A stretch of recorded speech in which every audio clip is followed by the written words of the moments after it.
All right, everyone, welcome back. We can call this to order. We're hoping for a conversation about Ukraine, Russia's war in Ukraine, but also a little bit of a conversation about Poland and what just happened on October 15th.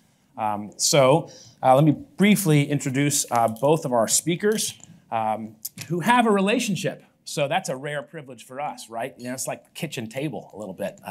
Anne Applebaum writes regularly at The Atlantic, and she's a senior fellow also at the Agora Institute at Johns Hopkins, where she co-leads a project on 21st century disinformation. Her books include Red Famine, Stalin's War on Ukraine, Iron Curtain, Gulag, which won 2004 Pulitzer Prize for general nonfiction. Her most recent book is a New York Times bestseller called Twilight of Democracy, an essay about democracy and authoritarianism. She's been for 15 years a Washington Post columnist, a member of its editorial board, no longer, freed up a little bit. She's been a deputy editor of The Spectator, a columnist at several British newspapers. Like all of our speakers, really recommend following Anne on Twitter and her husband Radek on Twitter because they're awesome and sizzling and fun. But her writings appeared in the New York Review of Books, Wall Street Journal, Foreign Affairs. Radek Sikorski currently serves as a member of the European Parliament. He's a distinguished scholar and statesman at CSIS, where Richard used to work. Senior fellow at Harvard University's Center for European Studies from 2007 to 2014. He was Poland's Minister of Defense, counterpart, I think, to Christine's husband, Bernard Kouchner. Minister of Foreign Affairs. Minister of Foreign Affairs during that time. Radek has served as Foreign Minister, as Speaker of Parliament. He was born and raised in Bydgoszcz in Poland. He graduated from Oxford, degrees in politics, philosophy, and economics before serving as a war reporter in Afghanistan and Angola. In 2012, Foreign Policy named him one of its 100 global thinkers for telling the truth even when it's not diplomatic. So hopefully we'll hear some of that today. Basically, we've asked them to reflect a little bit on the war in Ukraine, Russia's war in Ukraine, why Putin invade, what's it mean for the coming months, both Europe and the West, both military and economically, amidst the rising tide for strongman cults, nationalist movements, one-party states. Was October 15th's election in Poland reassuring? We welcome your insights about these topics and the way you see also journalism playing a unique role in holding elected officials accountable, authoritarians accountable, and making democratic life more possible. Thanks for coming, guys. The floor is yours. So basically, we're going to go 45 minutes of fire hose, and then it's over to you. Okay. And not fire hose of falsehoods. That's right. Okay. So we've done this only once or twice, I think, ever before, appearing together. And the couple survived. And we've survived. The marriage survived. And what we're going to do is ask one another questions. So he's going to ask me a question, and then I have to answer it, and then I'm going to ask him a question, and then we're going to see how that goes. So, Ms. Applebaum,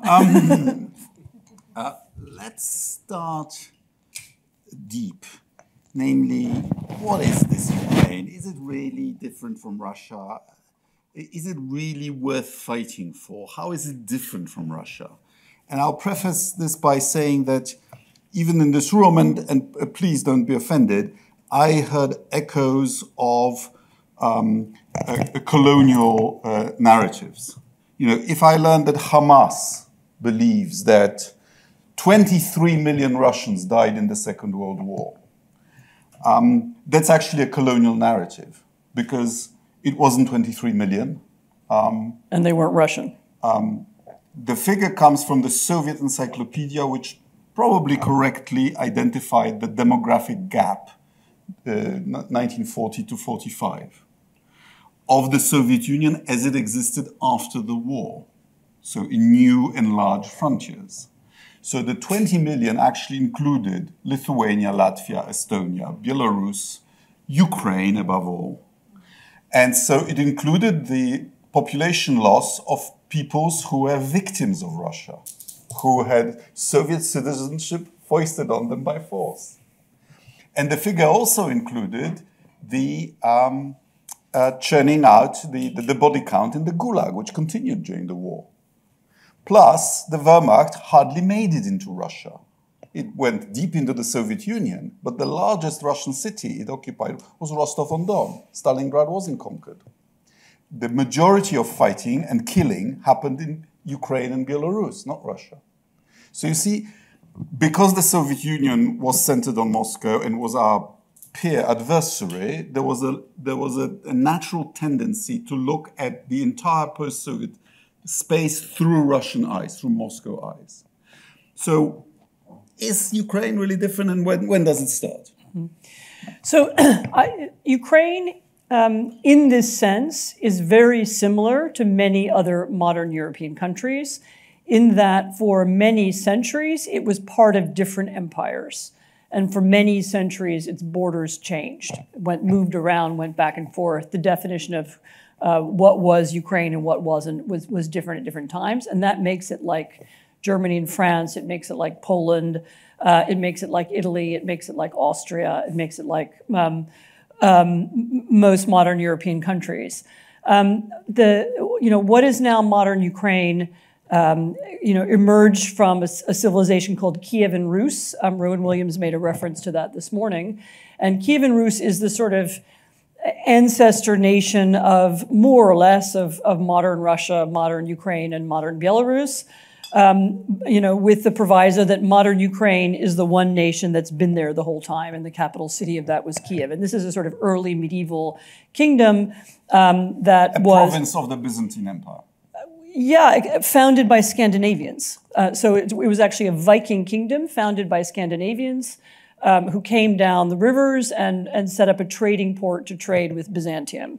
And so the early civilization is a mix of Scandinavian and Slavic culture. And the national colors of Ukraine and Sweden are the same today. For that reason, yellow and blue. That's how come they ended up with the same flag. And some of the names of there are overlaps, and Helga and Olga, I think, are the same name. So some of the Scandinavian names become Ukrainian names at about that time. They adopt Christianity from Byzantium, and so this is the origin of Orthodox Christianity. And then we have a series of invasions. We have the Mongol invasion that Rowan Williams mentioned.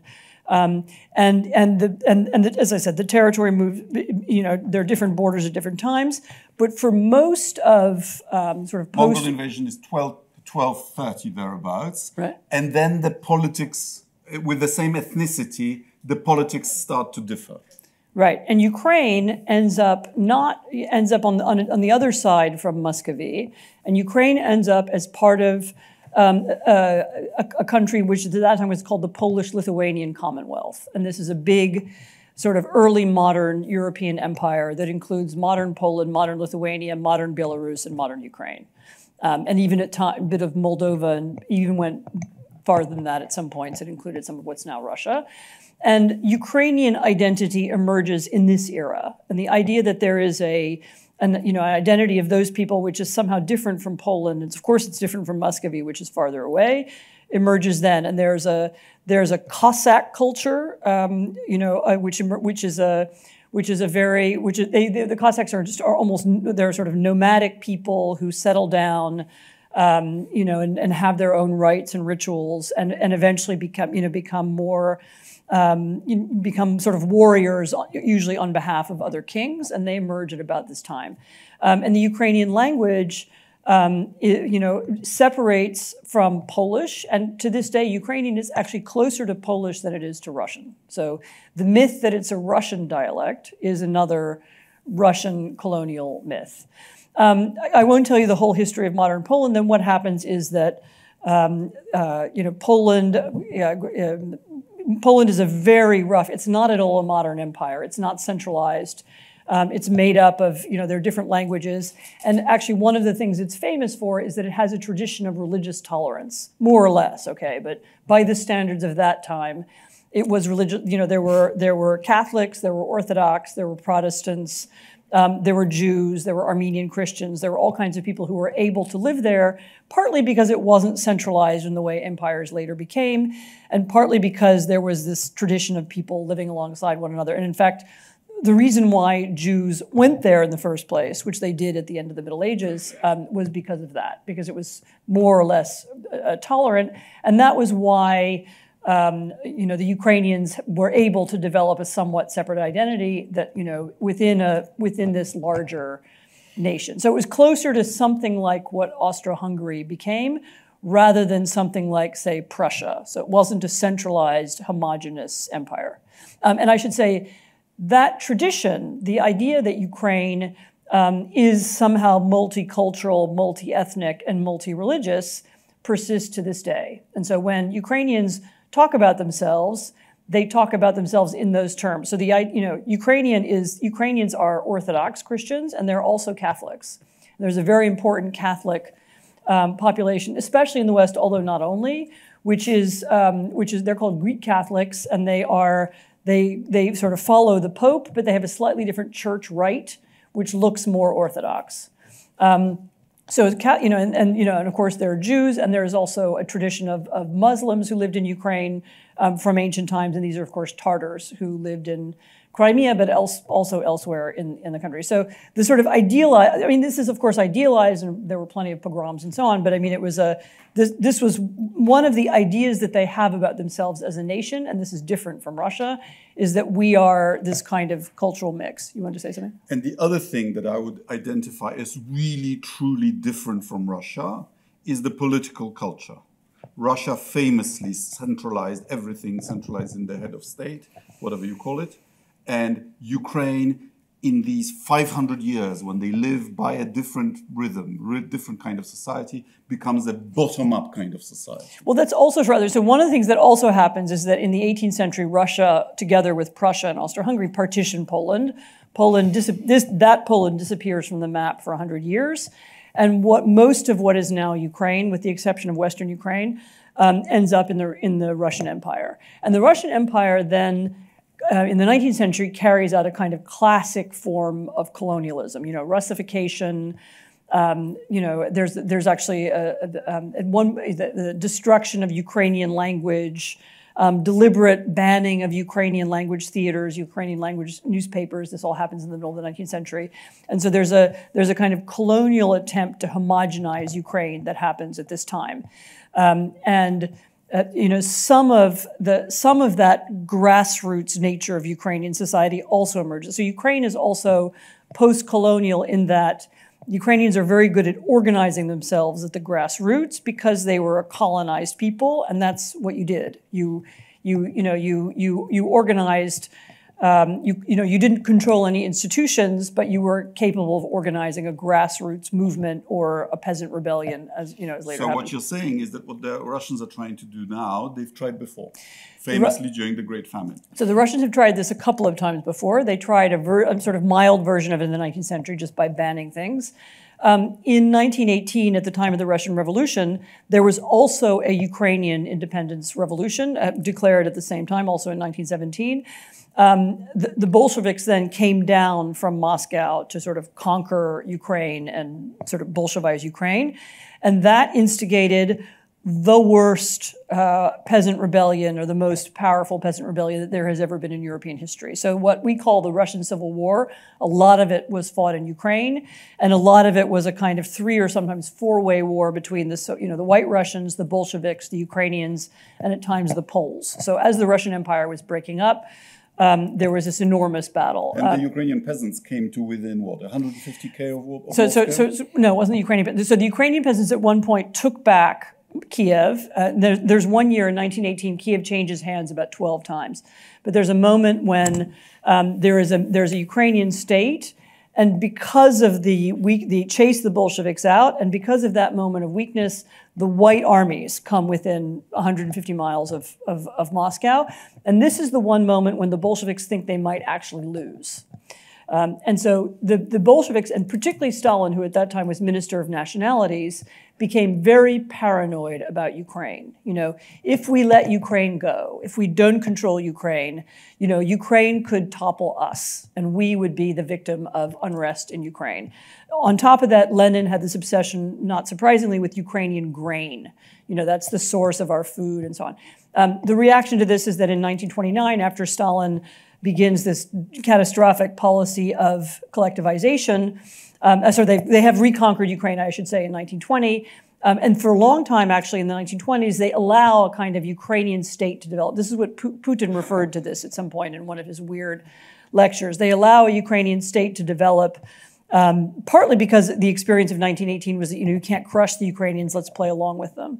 And then this changes in 1929 when there's an attempt to do collectivization, and then there's another big Ukrainian peasant revolt at that time, and the result of that is the Ukrainian famine. So I won't talk about the famine at length, but there's a general Soviet famine, and Stalin uses that moment of crisis to change the rules and to harshen the famine in Ukraine, to go around and confiscate people's food, not just their grain, but everything, fruit, vegetables, livestock.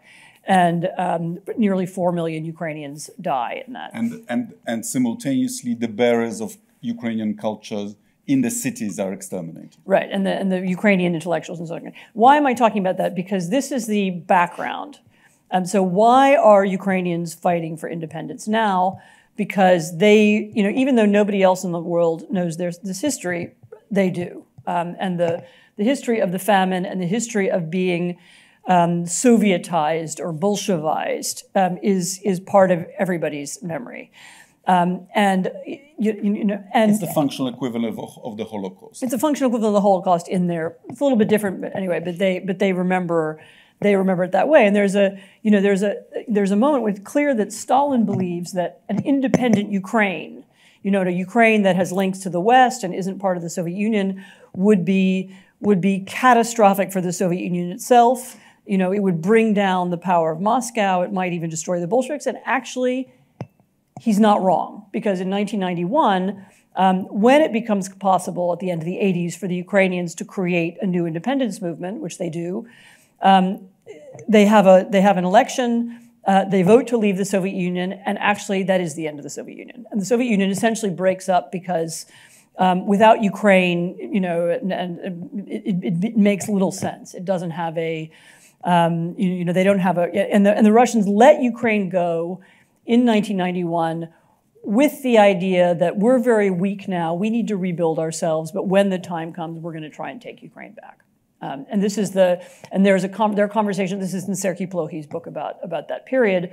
They never really let go of the idea that Ukraine is an independent country, is a part of Russia, or is a natural ally of Russia, and that remains an underlying theme, all through the next couple of decades. Putin's attitude to Ukraine is built on top of that piece of history. And so Putin's understanding is that if you have a pro-Western Ukraine or a democratic Ukraine, this would be a problem for him. And this is what I'll ask you to talk about 2014 in a minute, but the sight of Ukrainians protesting in Kiev in 2014, carrying EU flags and chanting anti-corruption slogans, and then overthrowing the president, and walking into his palace full of gold taps and, ostrich feathers. That's what Putin is afraid of, and he's afraid of that happening in Russia. And so crushing that kind of movement in Ukraine was a way of reasserting his own power. Radek was in Ukraine in 2014. He was the Polish foreign minister who, together with the French and German counterparts, flew there to help negotiate at that time. Are there any lessons that we can learn from that moment? This is February 2014. What was happening? So we had a famously corrupt president of Ukraine in charge, who was, by the way, a kind of autocratic populist. He was undermining the Ukrainian constitution and taking over the courts. But who promised, including to Eastern Ukraine, that he would be joining an association agreement with the EU. And then under Putin's pressure, he changed his mind at the last minute. And students went to the street in Kiev, they were chased out, and then there was occupation of the main square. And then some people were killed, and we went to mediate, and a deal was struck that Yanukovych would stay as president till the end of the year, and then there will be a democratic election. Unfortunately, Yanukovych left the town, which looked like an escape. Or maybe fortunately. And the deal collapsed. But the consequence was that Putin took Crimea. So Putin sees that Yanukovych was a Putin ally, and when Yanukovych escaped, he saw that this, this language of democracy and this language about Europe and this language about rule of law is about to win in Ukraine. Then he says, right, I can't let that happen. And then we have the invasion of Crimea. And the important thing to take away from this is that it was never about NATO. Nobody's talking about NATO ever. Ukraine applied for a NATO membership action plan as early as 2008. I was there in Bucharest at the NATO summit. I was in favor of granting it to them, but the Germans vetoed it, and we didn't grant it to them. And not a single millimeter of progress was that for Ukraine making it into NATO. It was always about the EU. It was about Ukraine remaining as a state and becoming a more Western-oriented, democratically less corrupt state. Putin was perfectly happy to tolerate a corrupt, dysfunctional Ukraine. In fact, when he decided that he no longer wanted Russia to integrate economically with the West, he thought Russia was strong enough to create an alternative rival power of integration with Moscow at the center, with Belarus, Ukraine, Kazakhstan, Armenia, and others. And he was actually willing to pay for that. He gave Yanukovych a $15 billion loan, of which I think $3 billion were actually handed over. And when that failed, he invaded. And then we made some fundamental errors on the Western side. So when Russia imposed economic sanctions on Ukraine in 2013, we said that's between you and Russia, when actually it was all to do with Ukraine enforcing the association agreement with the EU. And then when Putin sent his little green man, remember, these are not my people, we urged the Ukrainians not to fight, which was a big mistake. Because this is in Crimea in 2014. Because it created the impression in Putin's mind that he can do it slice by slice through these hybrid means. If the Ukrainians had fought in Crimea, maybe he wouldn't have done Donbass, and so it went. So these are the origins.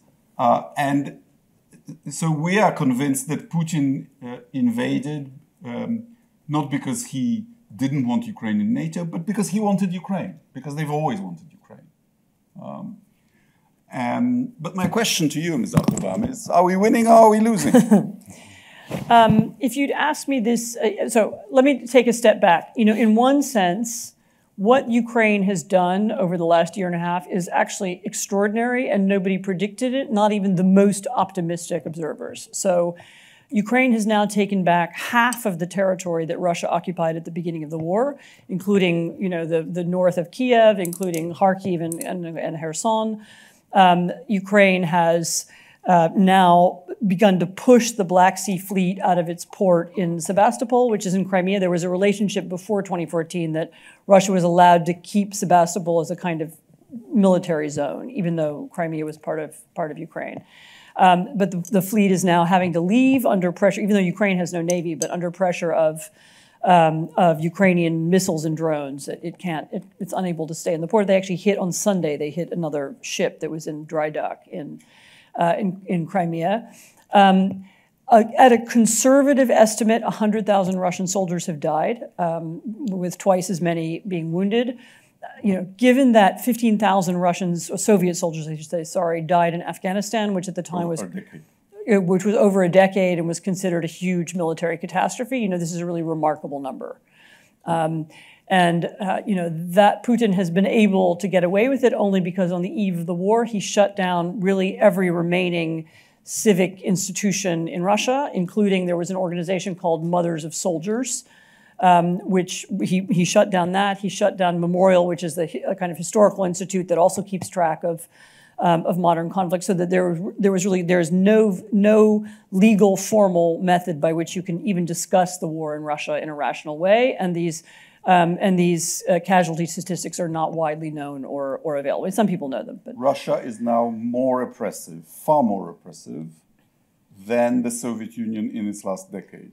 Yeah, no, Russia now is a much more totalitarian than it was in, say, 1986, certainly, or 84 even. 3,500 political prisoners. Under Brezhnev, there were dozens. Right, and under Gorbachev, there were eventually none. So it is they've reestablished a dictatorship really in order to carry out the war. And there's if you want to know the reasons for the war, another part of the reasoning is that the war enabled Putin to complete the reestablishment of dictatorship in Russia, which is what wars often do for dictators.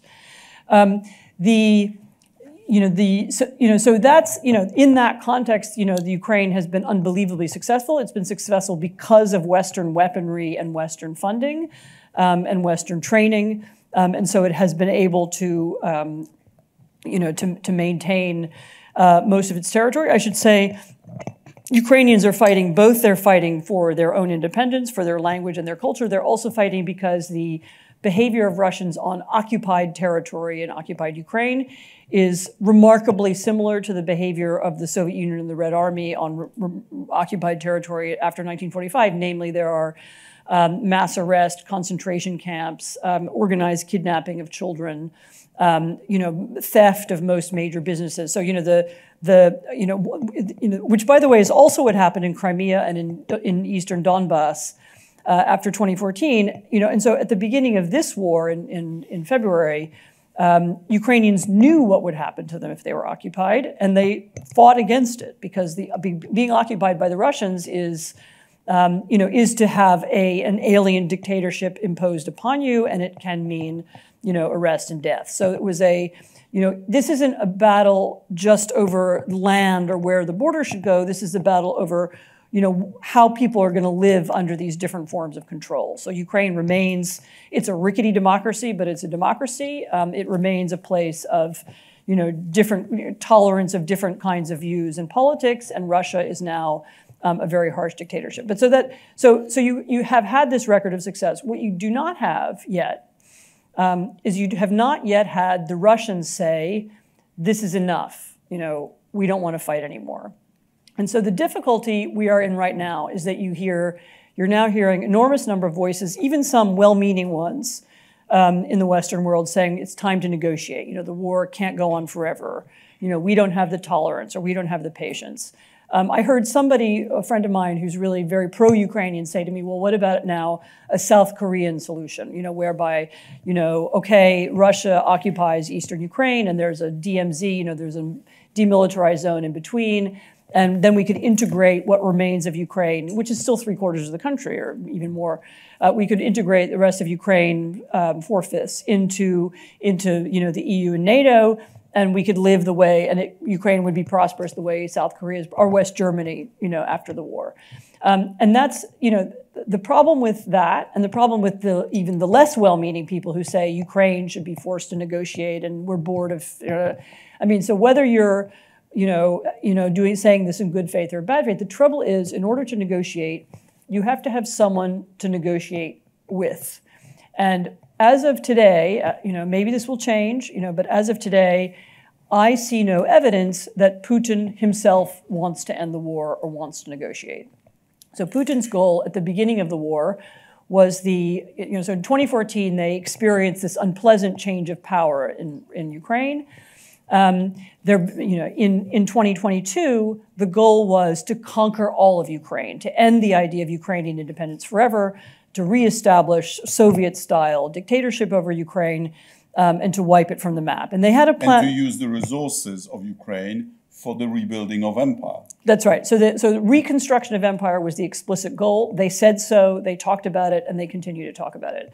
So this was their this was their program. And as far as we can see, they have not given up that program. And so I can imagine some kind. They're pretty exhausted. We could have a ceasefire. We could have some period where people stop fighting. And what the Ukrainians fear is that would allow the Russians to rebuild their arsenal, retrain their troops, and then they could invade again next year. And so the dilemma now is really not. It's not just about helping Ukraine win. It's now thinking more deeply about how to make sure that Russia loses. And what is required for an end to the war is a political change in Russia, by which I do not mean regime change. I mean, you need something to happen in Russia, similar to what happened in France in 1962, when the French decided we are not fighting anymore in Algeria. Algeria is an independent country. We're done. It's not our country anymore. We're not going to stay in control of it. Or how the British felt about Ireland in 1916. Ireland is not part of the United Kingdom anymore. We're not going to call ourselves the Kingdom of Great Britain and Northern Ireland, not Ireland, and we're letting it go. And so you need that moment to happen. And all I can say is, when that happens, we will know. It will be clear from the language they use and the way they speak that they have given up on that big idea. And I don't see it yet. And so we are now at literally this week is one of the crucial weeks, because and this somewhat took me by surprise, because there is a majority in the US Congress for helping Ukraine. If you add up the Democrats plus the Republicans who want to do it, you get a majority. However, we now have a Speaker of the House who does not, for all kinds of reasons we can discuss, does not want to aid Ukraine, or is pandering to people who don't want to, and is making difficulties about putting a bill for vote on the House floor to continue funding for Ukraine. And if the U.S. does not fund Ukraine, the U.S. is, I should say, U.S. and Europe is about 50-50. U.S. is providing more military aid, EU more. About 70 billion each. About more financial aid. And so we are, if the U.S. is not able to fund Ukraine, then there's a real danger that Ukraine could lose in the next 6 months or a year. And that's where we are now. I don't think it's an endless war. I think there would be a moment when the Russians aren't able to fight anymore. There's a longer conversation that I'm trying to write something now about other ways to think about sanctions, make them more targeted, make them focus harder on military objection, harder on Russia's ability to make and buy weapons and acquire Western electronic components and so on. So it's not only about arming Ukraine, but the threat, the same threat that we faced 18 months ago is still there, I would say. We would like to leave you with the thought that this is hopefully the last gasp of European colonialism. In Western Europe, the assumption is that European colonialism was white people colonizing colored people. Actually, there was plenty of instances of white people colonizing other white people, as in Ireland and in Ukraine. And the colonizers, when there is a war of national liberation, go through certain phases. They start by denying the separate identity of those they have colonized. What? Our peasants speaking a slightly different accent? Separate identity? No, they're just our peasants.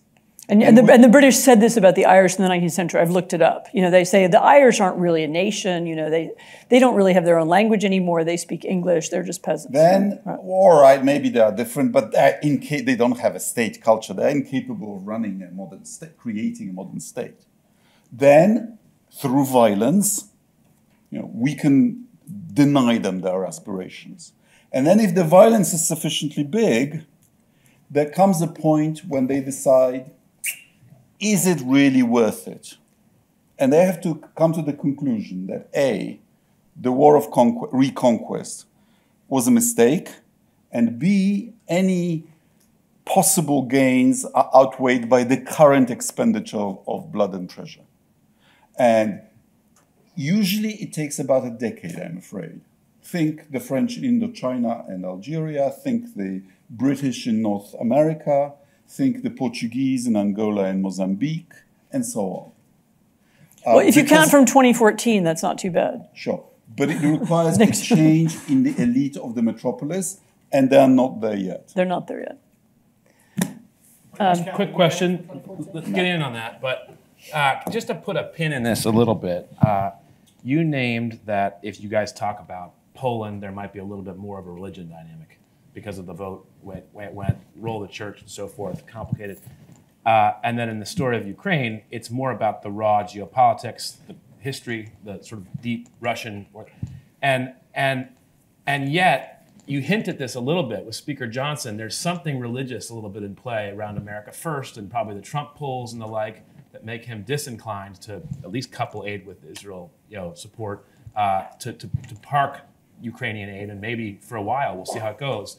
But also, we had a speaker at this table last time, and he basically said, I'm a Ukrainian Orthodox cleric, and I'm seeing in real time the use of the Russian Orthodox Church to sort of pull wool over the Putin vision for the people, and lots of other tools that are in play with that. I mean, is there a little bit of a religion thread in this? So yes. I mean, there's two. You just mentioned two quite different things. I mean, I can talk a little bit about the U.S. I mean, my guess about Congress and Mike Johnson and so on is that it's more to do with denying Biden any kind of victory.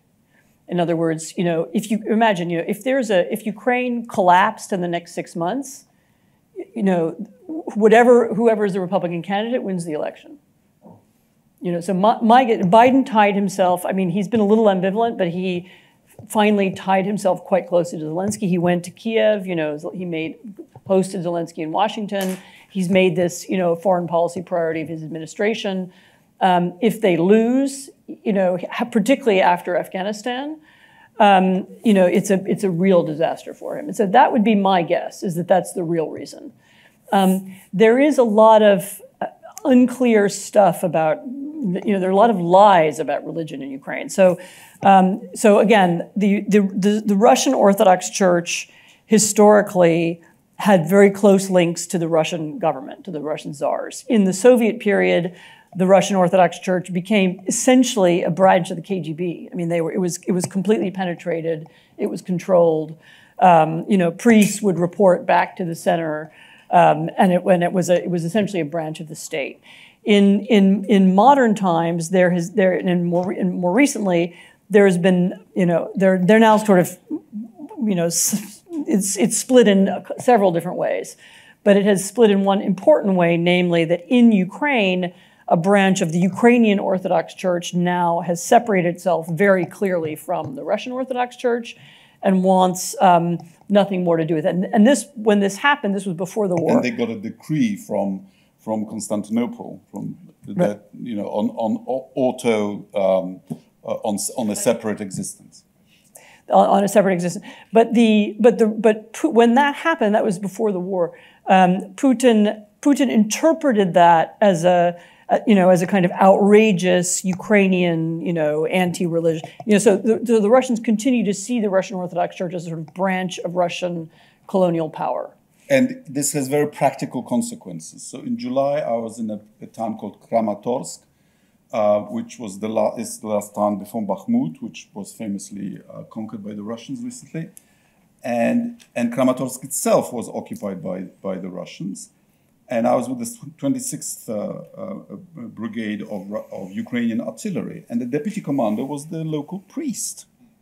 And I said, "What are you doing here?" And he said, "Oh, well, the Russians came. The Russian Orthodox priests were helping them to identify victims." So I said, and my parishioners, I'm the Ukrainian Autocephalous Church, were killed by them. So I've decided I have to take a stand, and I'm now in the Ukrainian army. Right. So Zelensky, there have been arrests of Russian Orthodox priests who were seen to be collaborating with the Russians. We sort of skipped over the counteroffensive, but we can talk about that if people want. But that's sort of where we are now. The Ukrainians have made huge gains. They didn't make the gains on land they had hoped to make over the summer. So that's part of the current crisis as well. And they're continuing to fight, and they've even had some successes in the last week. But the vision of how the war can end is still pretty far away, and it's not just because we're so mushy and we don't. We want to fight as long as possible and so on.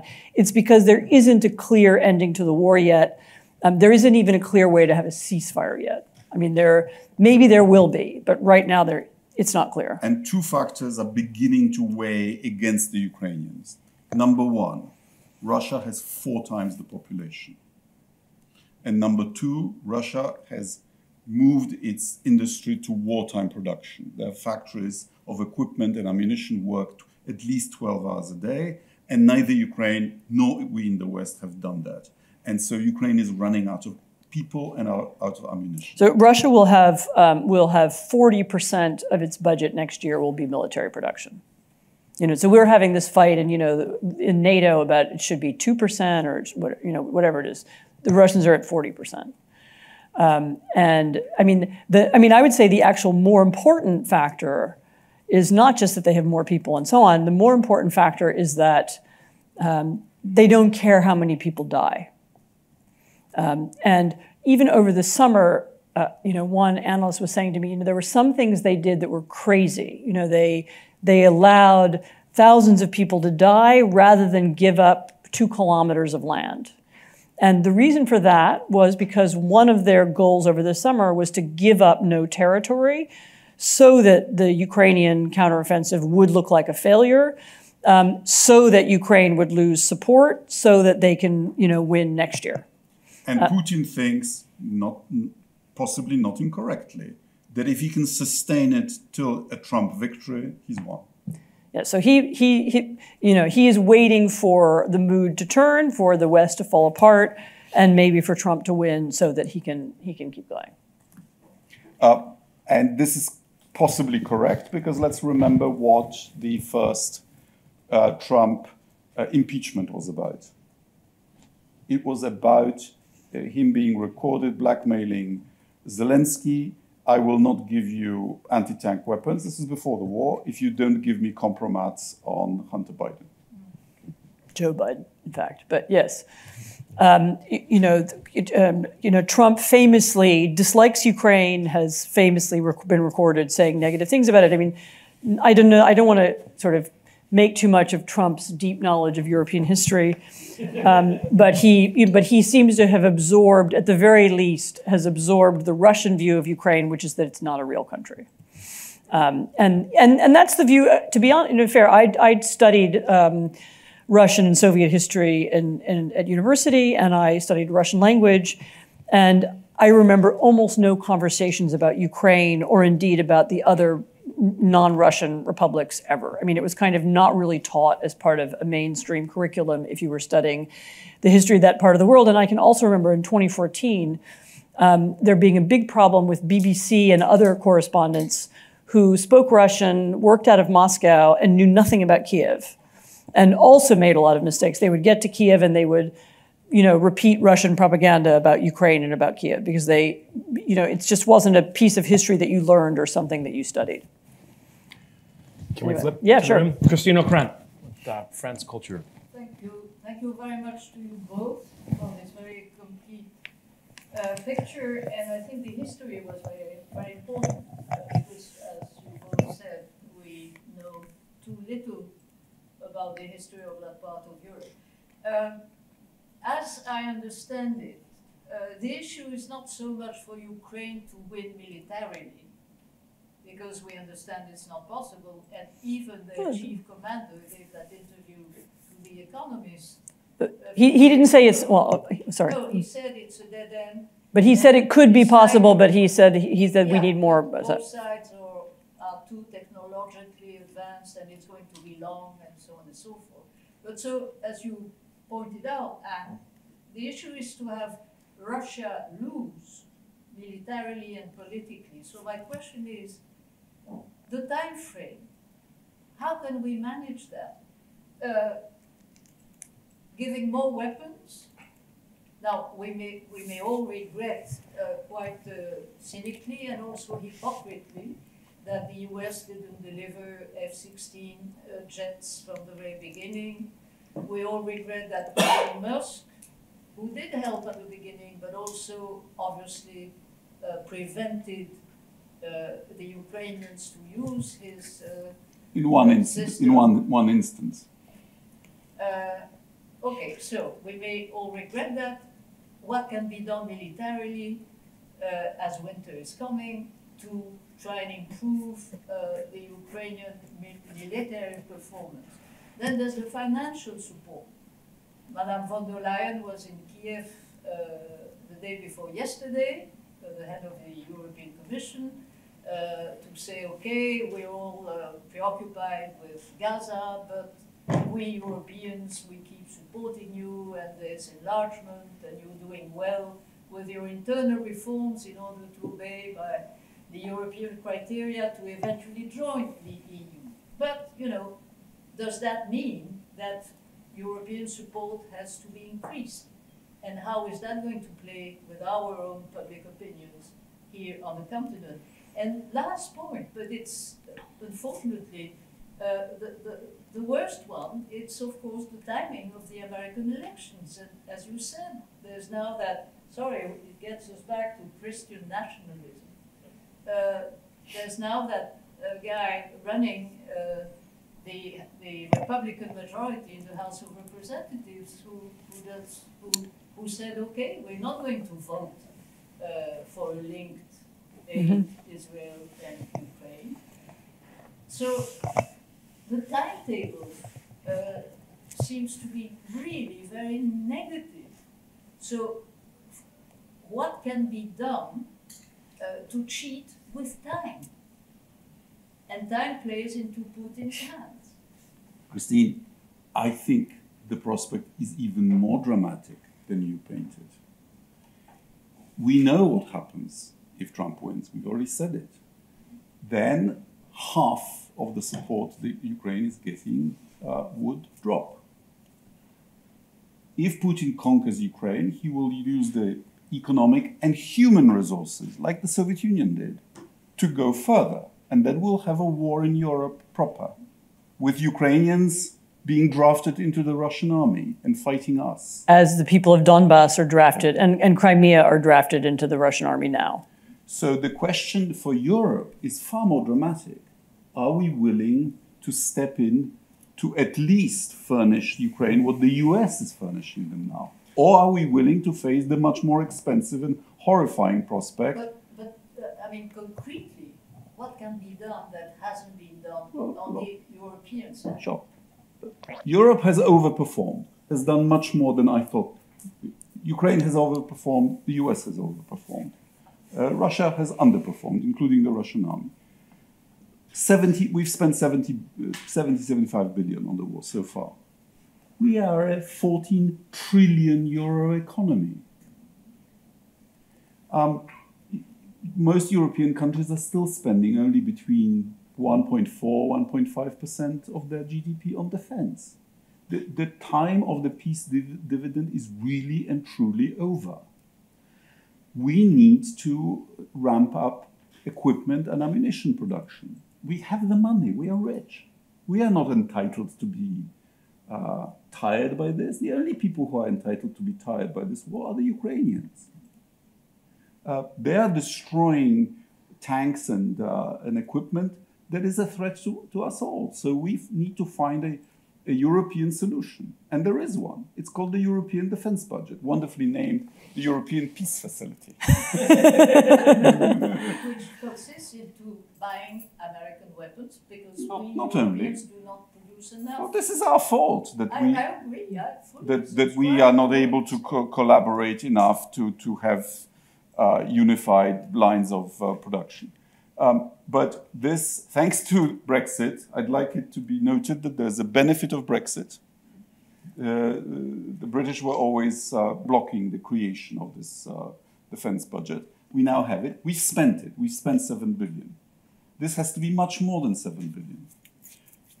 It's assessed in proportion to GDP, which is to say fairly. We should multiply it. And from that budget, help Ukraine. So that it's not just the flank countries that stand up to Putin. If we regard Putin as a threat to all of Europe, which he is, we should all chip in. And this will be part of making Europe a proper a force in the world. And the French idea of if we can't exercise some strategic autonomy vis-a-vis Putin, what else? What else is it useful for? If this emergency doesn't wake us up from this slumber, whatever will? So this is the question: Are we? If we just lie down before this threat, the cost will be much, much higher. I would say two other things. One is that if we really took this threat seriously, which I think some people in Europe do, but not everybody does, then we would be focused, like a laser on Russian production facilities. So where are they making tanks? What are the ingredients and weapons and missiles? What are the ingredients that they're using? Can't we buy up the ingredients that they're using, or at least raise the price of whatever it takes to make gunpowder, or whatever the modern equivalent of gunpowder is?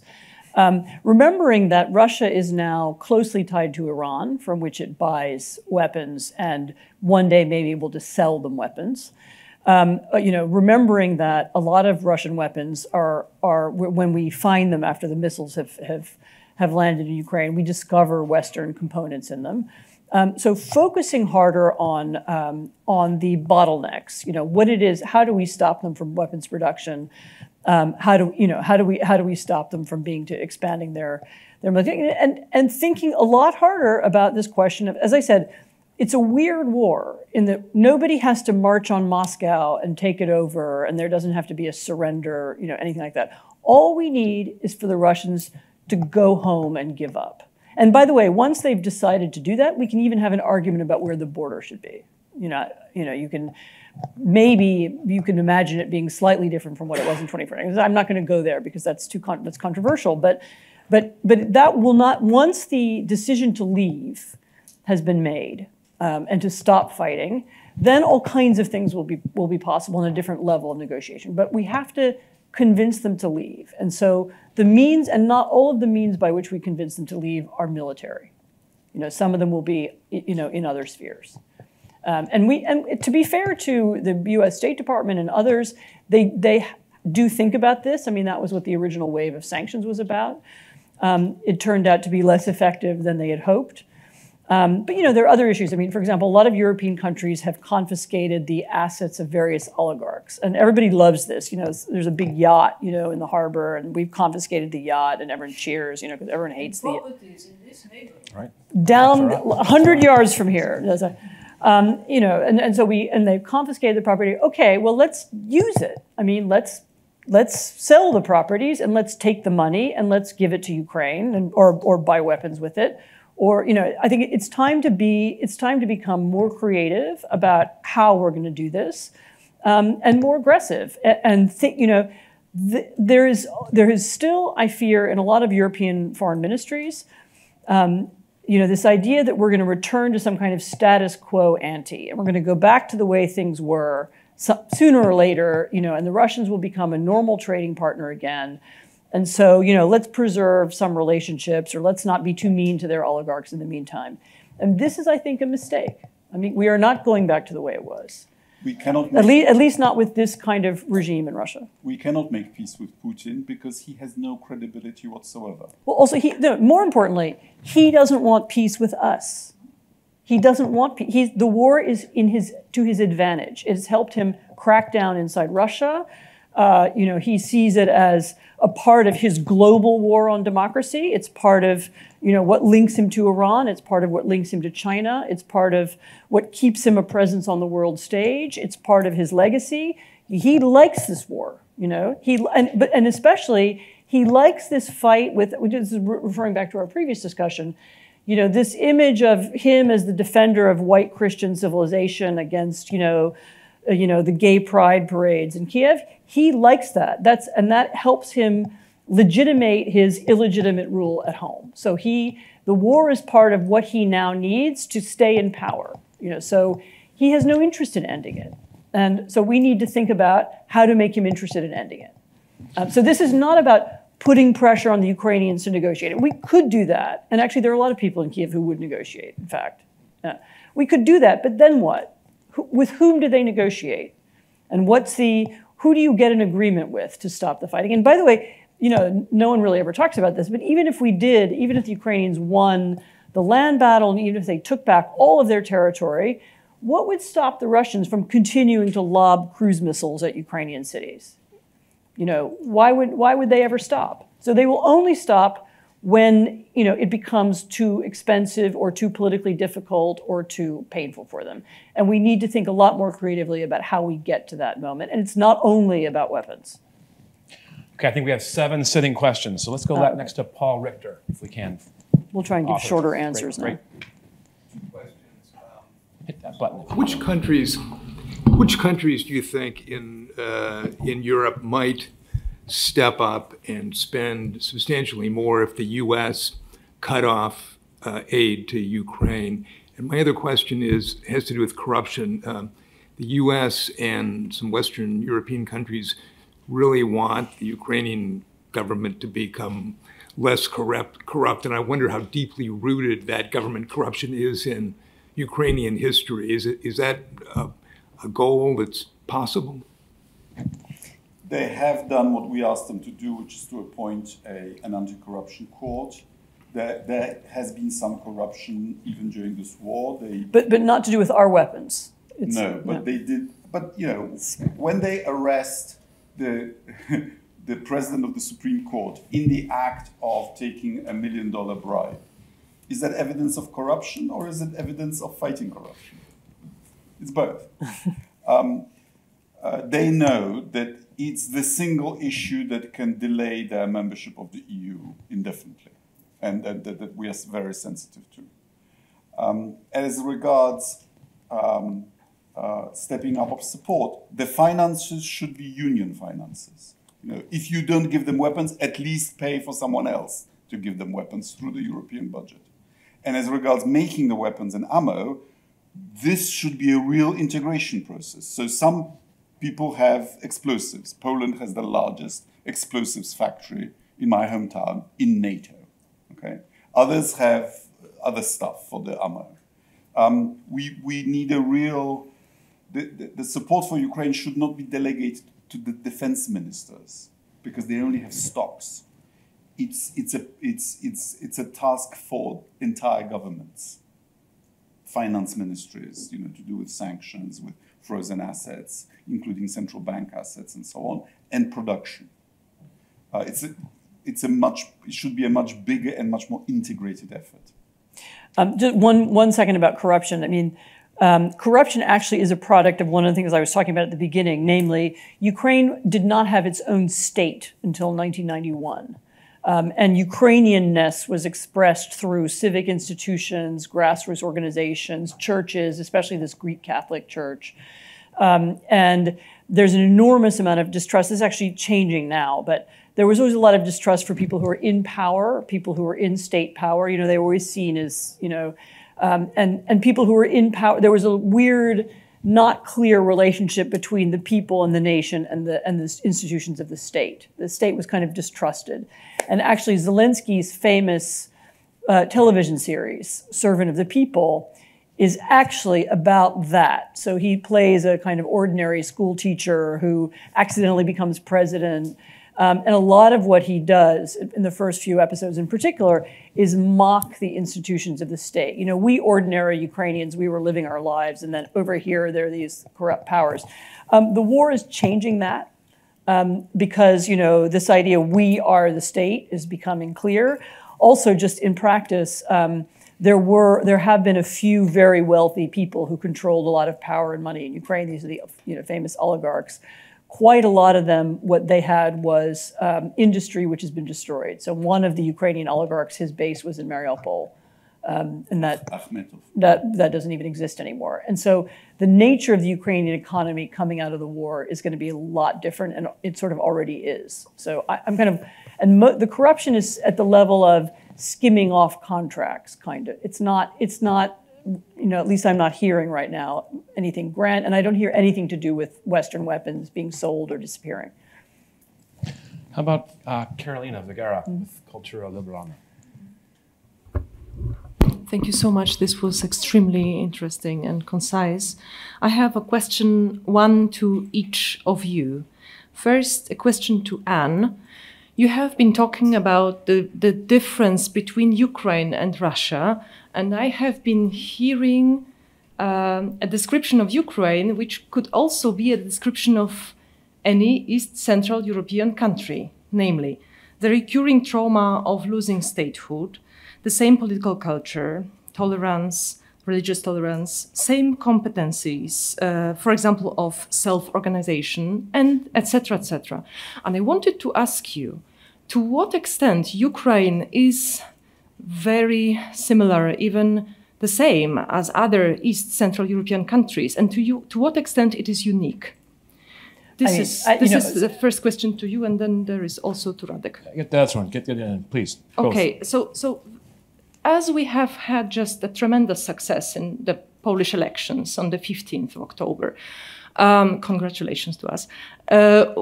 The question is, of course, about the future politics of the government in Warsaw, the new government in Warsaw. To what extent it will be the same, and to what extent it will be different than what we have seen after February 2022. And at the same time, is it only, or how would you describe the task for the new government in Warsaw, and in what extent it is also a task for other East Central European governments? So I would just say, I'll just be very brief. I mean, yes, Ukraine its history is very similar to that of other Central European countries, especially those that were also part of other empires, which is actually everybody. You know, it's also similar in some ways to you know, parts of Western Europe that were part of other empires, which is also almost everybody. You know. So I do think it's similar. I mean, there are some things that are unique about it. I mean, the size, you know, Central European countries are mostly small. Ukraine is very big. It's spent longer in the Soviet Union than Poland or the Czechs did in the Warsaw Pact countries. And that had a deeper impact. I mean, I think that creates all kinds of other traumas. But no, I think it's basically not that different. I think the more you look at it, and the more you look at the history of shifting borders in Central Europe, the more it's the same. Some of you may not know that when the war broke out, the Polish people were magnificent in helping the refugees.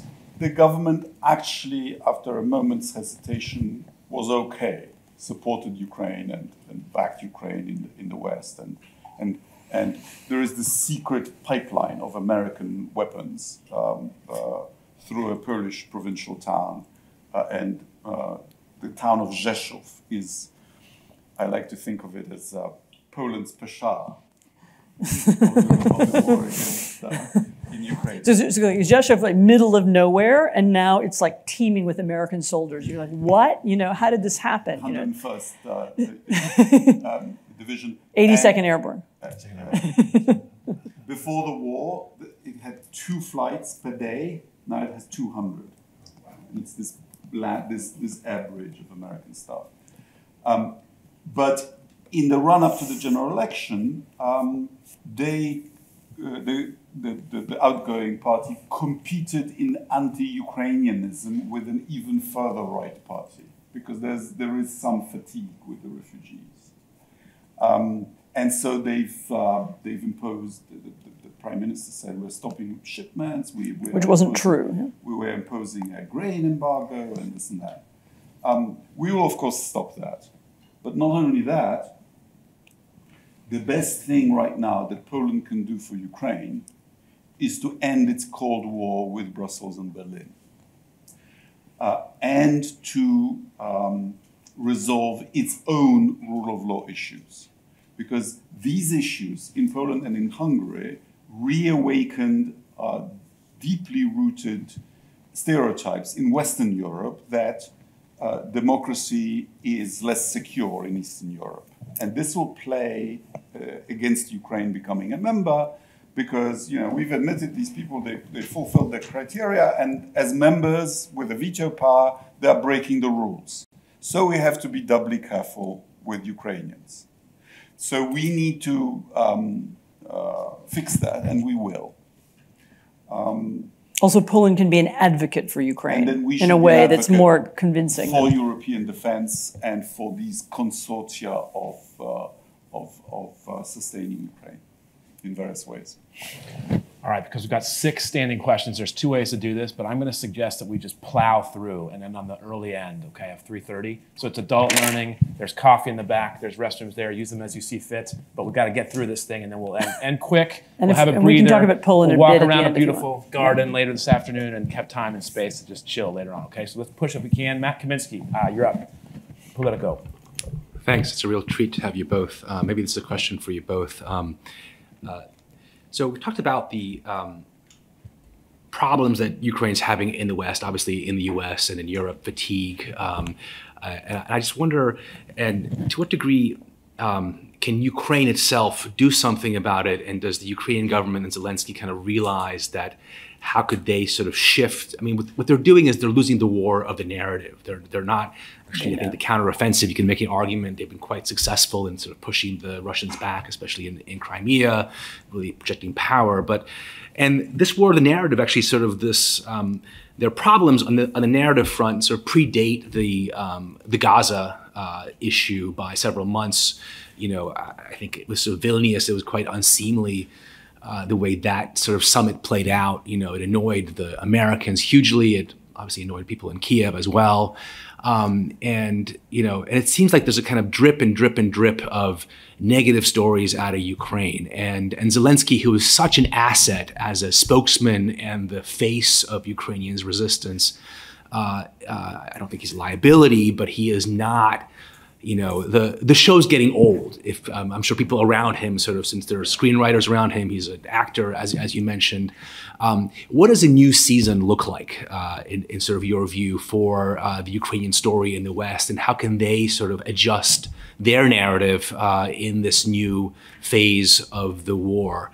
And briefly for Radek, I want to put a little bit more on that string of how a Polish government, how a new Polish government will sort of do things differently with Europe. It's not cheeky, but if you were back in the foreign ministry, where do you go first? How quickly can you normalize, if not even warm up, relations with Germany? What do you see this sort of as being the kind of challenges to that?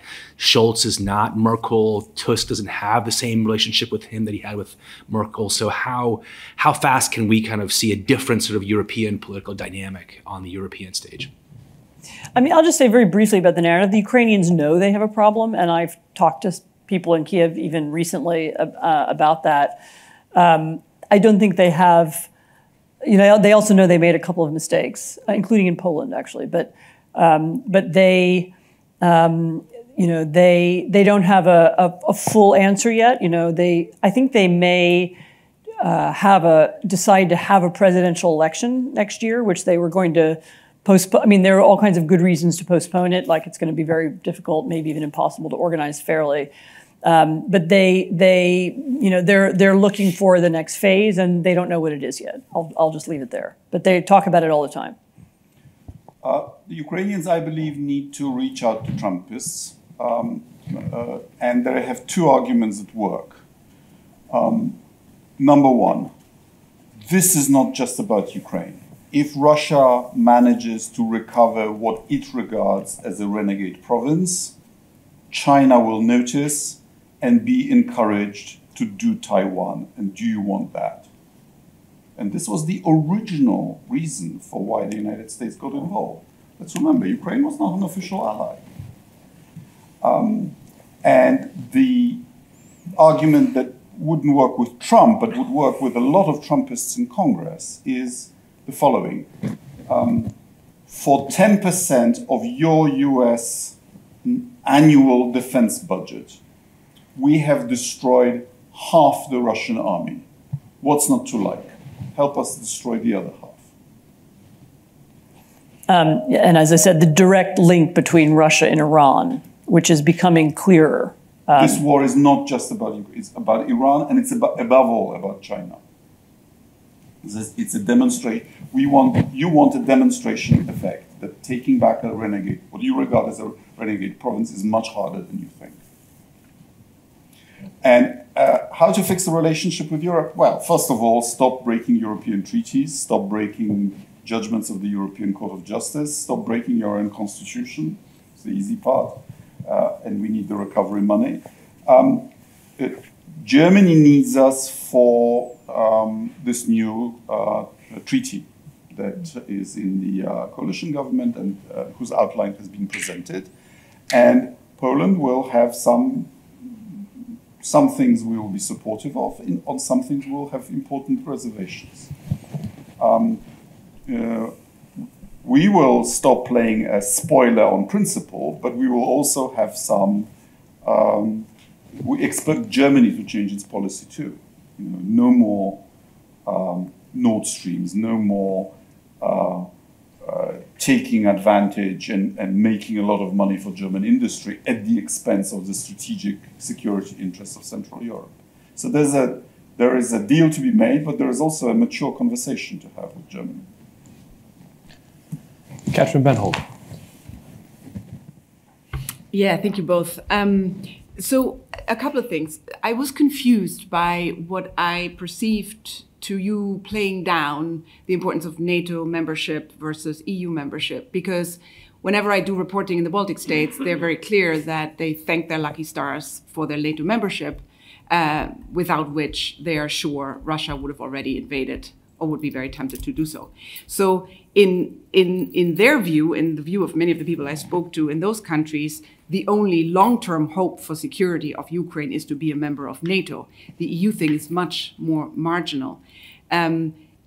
To an extent, that was from years ago, but anyway. Yeah, but to an extent, I feel like the recent history sort of proves this point, because you pointed to 2008, the Bucharest summit, and the fact that both countries, Georgia and Ukraine, were sort of promised down the road a membership action plan, and promptly Putin invaded Georgia. And some logic, of course, is behind this idea that if you're at war with a country, that country can't become a member of NATO. So it's in every interest of Putin to stay at war with Ukraine if he wants to avoid Ukraine becoming a member of NATO. As long as there's war, that's not really an option. So I'm curious about unpacking that. Also, and this is perhaps the elephant in the room, to what extent do you think that the war in Gaza fundamentally changes the potential outcome of the war in Ukraine? To what extent is the diversion of public opinion, of funds, and also really the way that it divides Europe and the West, a serious problem for the outcome there? And perhaps finally, because everybody always shirks around this, and it's difficult, I know, how do you define personally victory and defeat? Because we talk about these things, but what does victory look like for Ukraine? And what does defeat look like? Well, I'll let you do the easy one, the Gaza part. Victory and defeat, I think, is easy, actually. I mean, victory means that Ukraine is not at war, that Ukraine is not threatened with war, that Ukraine is an independent, sufficient state, and which is allowed to join the EU and NATO, in due course. And which is allowed to develop as a democracy as it wishes. Does that mean regime change in Russia? So I don't know. It means a change. It means that the Russians have to accept that Ukraine is a separate country and say we're not going to try to invade it or occupy it. And once, as I said, once they do that, then we can talk about other things. I mean, if the Ukrainians were here in the room right now, they would say we have to retake all of our territory because that's the only international border that we have. And they would also say we need some form of justice in the form of reparations, which, by the way, is that's where we get into, again, back to the conversation about frozen assets, which I think sooner or later may well be used as reparations, even while the war goes on. It's actually already decided. The G7 announced that the 300 billion of frozen Russian central bank assets will not be unfrozen until Russia pays the equivalent amounts in reparation to Ukraine. So that's a done deal. Yeah, anyway, sorry, go ahead. On NATO, it's more complicated than that because NATO security guarantees, as you know, are not as explicit and as automatic as some people think. And B, and this is more complicated, there is nothing more dangerous for a state to have security guarantees that are not credible, because it makes the recipient too courageous. And it's actually also bad for the giver of the guarantees because it puts the decision on when they have to be triggered in the hands of the recipient. So you may get yourself into a very bad situation. And security guarantees by Western powers to Ukraine today would not be credible. Because, as you know better than I, Western publics would not permit their governments to go to war with Russia on behalf of Ukraine right now.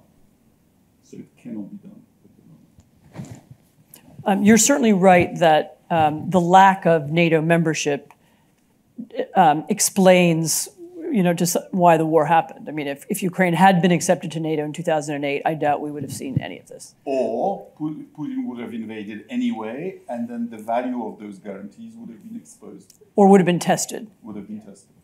Yeah. No, and when Radek said that EU was more important, what he meant was there was a moment in 2011, 2012, when we said, right, okay, NATO expansion not going to happen, but EU expansion will be okay. And so that was when the trade negotiations started. So anyway. And we have Putin on tape saying, I have no problem with Ukraine joining EU in a press conference with Barroso. So it's Russia, right? Remember, until 2011, Russia was negotiating an association agreement with the EU as well. These were parallel processes. It is Putin who changed his mind. He's accusing us of staging a coup in Kiev, aggression, this and that. No, he changed his mind. I don't know if you guys saw it on this side of the room. About Gaza, Yeah. sorry, I didn't. So you think that the Gaza war does not? Oh, sorry, Gaza. I don't. To be honest, I don't know yet. It's certainly a distraction in terms of attention and time. I'm told that in terms of, for example, military funding, if we're going to give Israel help, it's quite different from what we give the Ukrainians anyway, and there isn't much conflict, so it's not something. There's a little bit, but not very much. It's more about time and attention. I mean, if the Gaza war, is over in 2 weeks, then of course we're going to go on arguing about it for the next half century. If it but it won't affect the war in Ukraine. If it expands and if there is an Israeli-Iranian war, which is, I guess, not impossible, then yeah, it'll be a major distraction. So I don't know yet. I don't even know whether less attention to Ukraine is all bad, because now at least, the people in America who want Joe Biden to fail have other things they can talk about to make Joe Biden fail, other than the fact that we need to make sure Ukraine loses. That's a kind of... Gaza is very bad for Biden. Gaza is very, very bad for Biden. I mean, it's bad for everybody, and it's especially bad for the Gazans. By extension, also bad for Biden's efforts to build an international coalition. Yeah, they don't. Yes. In Ukraine. Yeah, so their goal is to there is this we talked about it already, this pro-Russian narrative on the American right and so on. But I genuinely think the real reason is they want to damage Biden and Biden's foreign policy, and to do so, damaging Ukraine is the fastest way to do it. It may be that Gaza will distract them and they'll think of some other way that they can cause havoc in the world, and that will help them win the next election. So, How about Nick Casey? Sorry, that was sarcastic, yeah. But yeah, I really enjoyed hearing your historical narrative on Ukraine's founding up until the present war, because that preamble really helped me understand your worldview on what we're seeing now. And I was wondering if you could do the same for Israel and Palestine. To tell no! Yeah. We're gonna skip the Rothschild tour, okay? Now 90 minutes. Because I think that preamble also is very, very key to very sort of understanding what we're 10,000 books, seeing right now. Yeah. And everybody has a very different telling of it. And I would really love to hear yours. Well, that would be, I think, another conversation. But let me just say that Poland, for example, recognizes the statehood of both countries. We recognize Palestine as a state. And we have a fully accredited Palestinian ambassador with the head of state. And in fact, when we were previously in government, we had a conference, it was Global European Conference of Palestinian Ambassadors. I mean, I don't think this is the time and place to go into the history of Israel and Palestine, but I can happy to talk to you about it afterwards. You did 1,000 years of Ukraine. Yeah, but that was the topic of today's discussion. Well, you don't have to talk about it. But no, we can talk about it after. I can happy to talk to you about it afterwards. I'm also not an expert on Israel and Palestine, and I don't know the history as well, but I'm delighted to discuss it with you later. But I mean, it just feels like we have 20 more minutes, and it's also a long and nuanced story, and it would take half an hour to tell. Yeah, I mean, yes, it is. A fair punt, but to be continued. Yeah. Marian Khan from Times. So at the beginning of the conflict last year, there was an attempt by the Europeans and their allies to sort of globalize what was happening in Ukraine, partially because of the nature of sanctions, is that you want your allies on board. And then it seems that, the attempts to sort of convince the global south that this is something they should care about and fall into line with their allies failed. Probably, depending on which countries. I'm talking about the global south generally, but of course China took a view. The Indians, to some degree, the Turks, a lot of countries around the world that we would have expected to have been naturally sympathetic to the Ukrainian point of view haven't done. And so the picture you painted of a post-Trump world is a very Europeanized conflict. So is there now a sort of diplomatic realization that the global south is not going to be an active ally, and if the best thing to do is to make sure that they don't harm us in this conflict, either through the production or the propagation of narratives that are favorable to Russia? So is this truly actually becoming a very European conflict? And if you think about how diplomats in Europe are thinking, is this now something that they're going to think about much more on their own terms, and to sort of that whole effort perhaps to seduce the global south is now stopped because we've realized that there are limits to this persuasion attempt? I would say firstly that the global south is a terrible term, and I'm sure you hate it as much as I do, and it's actually pretty nuanced. So for example, the two countries that you mentioned, India and Turkey, Turkey actually has supplied weapons to Ukraine and there are some off-the-record negotiations, some of them are two-way, some three-way, between Russia and Ukraine and the US, and they mostly take place in Turkey. Erdogan has been very keen to play some kind of role in ending the conflict, and he's a little, I'd say he's sort of ambivalent, but largely in Ukraine, he's understood to be pro-Ukrainian. India is also complicated. I mean, India has a historical link with Russia. Most of India's weapons are Russian-made, and so they have a contractual and economic relationship with Russia. But Modi said very clearly at a public event that Russia should withdraw from Ukraine, and he also has been part of the chorus of nations who said this must not become a nuclear conflict. So, he hasn't been super friendly to the idea of full sanctions, but he has also not been, every time there's been a vote in the UN, the vote has been clearly against the Russian invasion of Ukraine. So there've been, I can't remember now, 2 or 3 votes, and they're always overwhelmingly that way. Also global south, you also have to look at, who's speaking and for whom. So I have a Ukrainian friend who was recently in Nigeria. And she spent a lot of time with Nigerian journalists and intellectuals and so on. And she said, overwhelmingly they understood, particularly those who understood a little bit of the history and understood this as a colonial or post-colonial conflict were very sympathetic to Ukraine. Those in Nigeria who do a lot of business with China or who were trying to keep on side with, the Chinese business investments in their country were less willing to do so.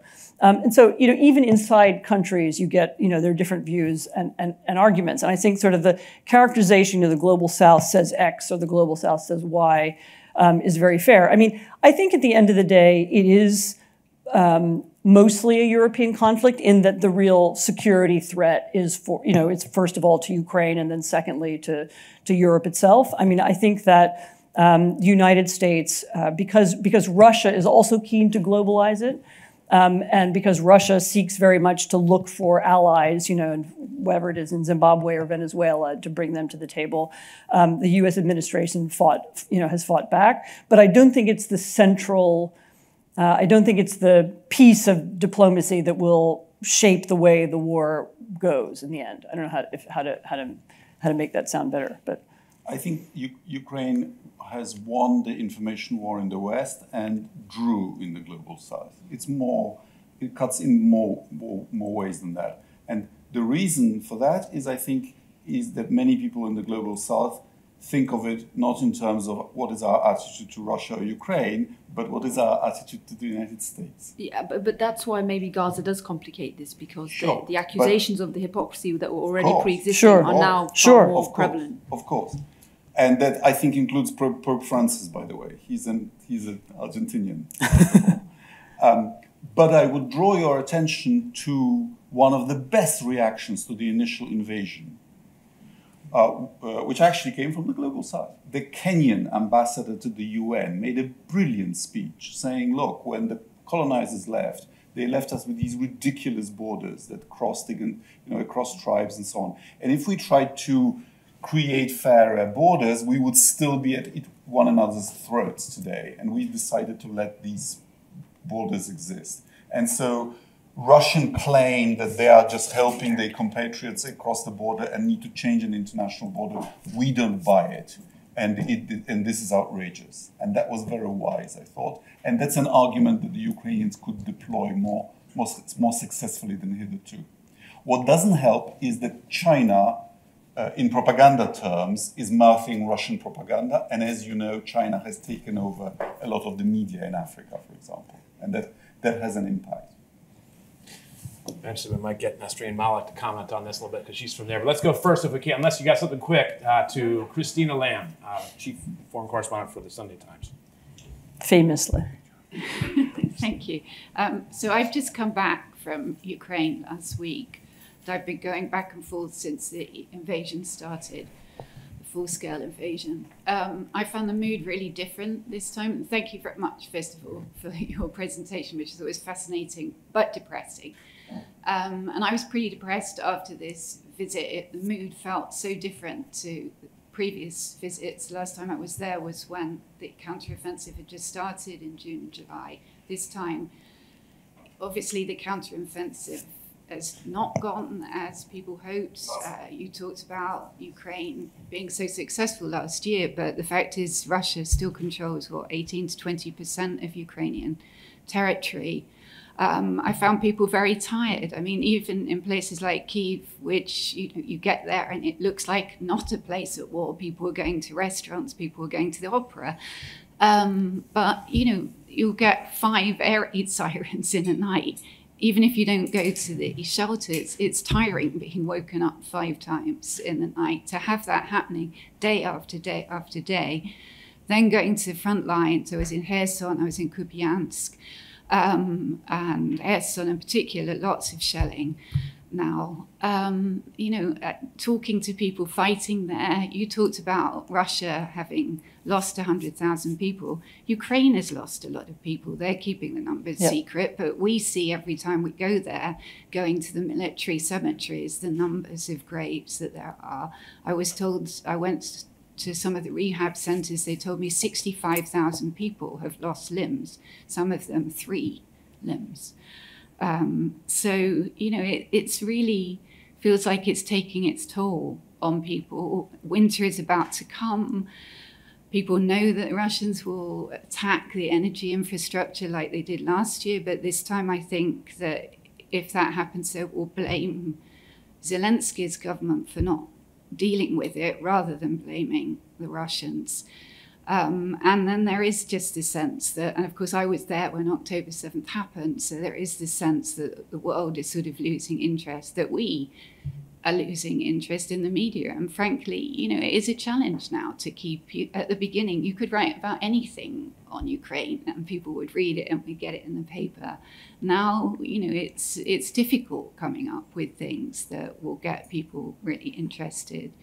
So how do you turn that round? Well, how do you make that narrative interesting to people? I suppose as journalists ourselves, how do you keep people interested in something that's going on so long? I would say to that is that the real test of our commitment to freedom is not when it was easy and everybody was enthusiastic.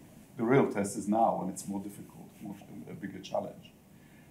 And the question is, what do we do if Ukraine starts failing? Do we still keep this red line on them not attacking Russia with our weapons? Do we still keep that line of not sending in our own soldiers? You know, are we prepared for Ukraine really to be conquered? And there would be serious strategic consequences to that. And political consequences. I mean, I was also in Ukraine last spring. I spent a long time there. I went to the front line and so on. And then I was also in September. And even in September, there was already, you know, the difference that you've described is already there. And I also had this feeling that everybody's exhausted. So you're right. The difficulty is they're exhausted, and then what? As I said, you could find people in Kiev who would be happy to negotiate right now, and actually the sort of South Korea idea would be welcome. But the question is there anyone for them to negotiate with? And there just is no evidence that, you know, maybe I'm wrong and maybe something will happen, you know, tomorrow or next week to make me think differently. But, you know, you can negotiate, you can have a pause in fighting, but until the Russians have given up at least their main war aim, which was, you know, conquest of all of Ukraine up to the Polish border, until they've given that up, the war is not going to be over, even if everybody else wants it to be over. You know, we make a lot of. There's another. Speaking of Congress, there's this line people sometimes say in Congress. You know, well, why are we fighting Russia? We should be fighting China. You know, let's make friends with Russia and then, you know, and get the Russians on our side, and we can all fight China together. Again, I'm exaggerating a little bit, but that's kind of, you hear people say something like that. Okay, but you know, we don't decide what Russia wants. I mean, Russia has its own set of interests and its own alliances, and and Putin's particular interest is to remain in power, is to resist any kind of democracy movement inside Russia, which seems improbable now, but they have sprung up before. Is to expand his influence and create reestablish an empire, so he's now very old and older, and he would like to be remembered for that. And those are his interests. And so we should deal realistically with who is Putin and what are his interests, and not imagine there's like Tony Blair would say, let's just all sit down in a room together and have a beer, and we'll find some rational solution. I mean, this is not about what we would consider to be rational. So although I'm delighted to hear some alternative, if somebody presents it to me. But also, yeah. Remember, Ukraine has politics too. How do you survive as a Ukrainian president or government signing a deal with a war criminal, which will be broken? That's the other reasons, But as I say, even if they do that, I still don't see how the war is over. So, their choice is the same as it was 18 months ago. Do we defend ourselves, or do we lose our sovereignty? And I don't see this change. Most of the soldiers that I spoke to fighting said the West is giving us enough to fight, but not enough to win. There's something to that. I mean, it's a longer conversation, but the West could have done a lot of things faster. If they'd had the right weapons before the summer, then the counteroffensive would have had a better chance of succeeding, or at least of taking back more territory. Why are we giving them planes now? Why didn't we do it last year? Why do we have these rules about what they're allowed to hit?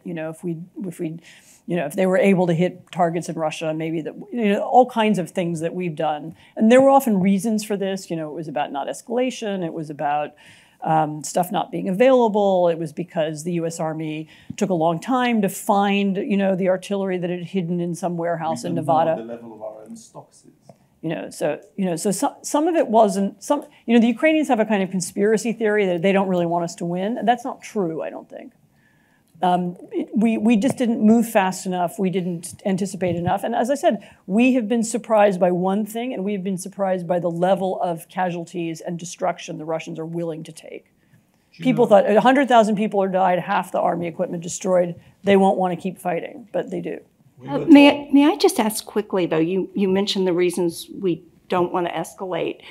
The thing that we hear a lot was the fear that if we did allow the Ukrainians to escalate and to go into Russian territory, that Putin would go nuclear. They do go into Russian territory. They just don't do it with our weapons. But again, the fear was that Putin would go nuclear. Is that fear no longer there? That fear is pretty much no longer there, because actually the Ukrainians did do that.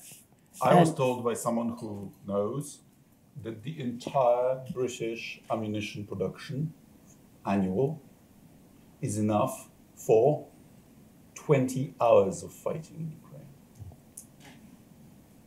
Although, I mean, they're ramping it up. But I don't know if others had the same sort of visage on Radek, but when he was talking about peacetime countries in Europe at 1.5, 1.6% GDP giving to their military, I thought on the other side of the mirror there, I saw a visage of Churchill, but then it was just Radek.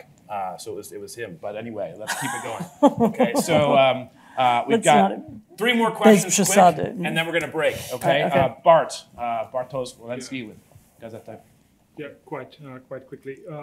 On November 18, 2021, the chief of U.S. intelligence, Mrs. Haynes, visited Warsaw and spoke with the Polish Prime Minister on imminent war that would be started by Russia. She presented evidence, intelligence evidence, and Polish government was officially informed. 3 weeks after that, Polish Prime Minister hosted, Madame Le Pen, Mrs. Meloni, Mr. Orban, and other leaders of, pro-Russian far right from entire Europe in Warsaw at a special summit. And Mrs. Le Pen was treated as she was French president.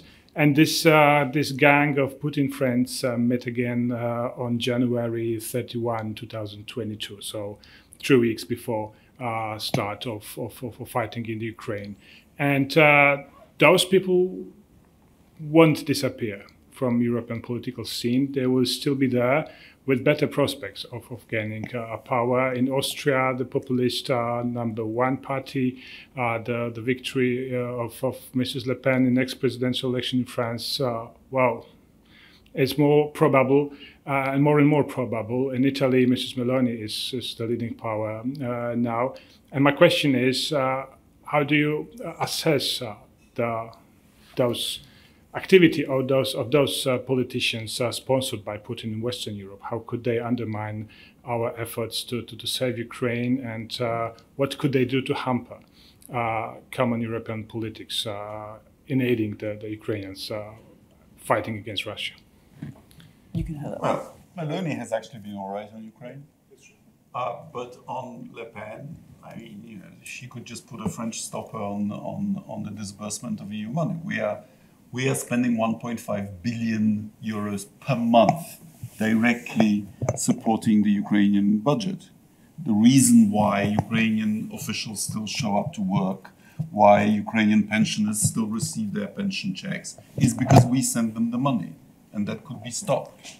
We also have earmarked 500 million for ammo production, and we are negotiating right now a 50 billion fund for the recovery of Ukraine.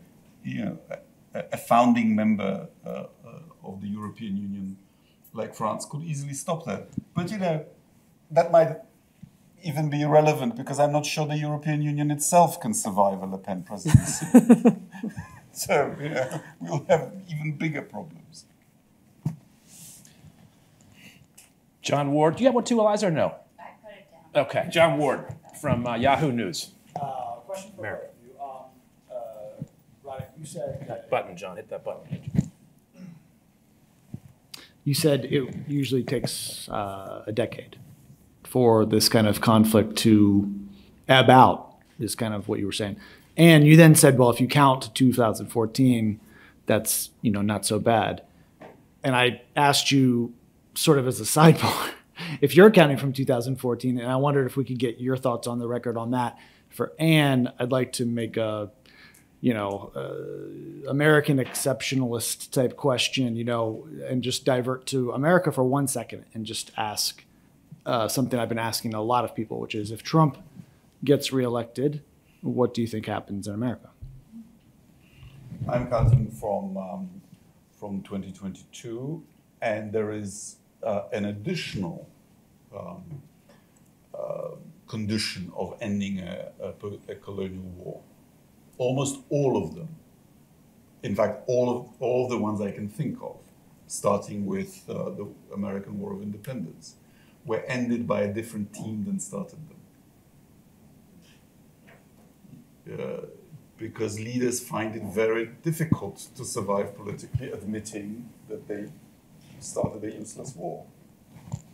But that's also, you know, a black swan. You know, if someone puts, you know, as the Americans say, terminates Putin with extreme prejudice, you know, that could change the paradigm. You know, you know, there are a lot of many different things to say about Trump, and many out of the scope of this conversation. I mean, the only thing I would say is, yeah, I would worry that he would end the American commitment to NATO, and also, by the way, the American commitment to South Korea, the American commitment to Taiwan, more broadly. You know, he's not interested in allies and alliances. He said that repeatedly during his first term. He was blocked in various ways by the people who were working for him. I've talked to some of them even recently, and all of them think that he hasn't given up those ideas. And in his second term, he would have very different people around him, and he would behave in a more radical way. So I would say that you know, that's the thing. I also think people don't realize how easy these things are to end. So actually, the NATO alliance, I mean, it's a treaty, and you know, there was a ratification and so on. But it's very much dependent on the belief that America will react when someone is attacked. And all Trump really has to do is tweet something saying, you know, if Poland is attacked, I will not help. That's all he has to do. And he's actually said almost that in those words a few days ago at one of his rallies. And when he was president, he said it about Montenegro. He said it, but, you know, so he's said it several times. So all he has to do is say that, and then all Russia has to do is test it. Okay, you're not defending Poland anymore. We can hit Rzeszów Airport, you know, and then it'll be a lot more difficult to get weapons to Ukraine. You know, or we can, you know, I mean, how long would it take Russia to overrun Estonia? You know, 48 hours. Of course, I'm saying that it's a... The Battle of Narva lasted against the Red Army lasted 6 months. Right, okay, all right, I take it back. Also, that was a stupid thing to say because that was what everybody said about Ukraine, and then it turned out to be not true. But the Norwegian and Dutch Waffen-SS helped. Right, okay, we don't have them this time. So, you know, so, but he could immediately test it if he wanted to. Anyway, that's my greatest fear. All right. Well, this conversation has been rich and sobering and timely, and thank you, Radek and Ann, very much. Thank you.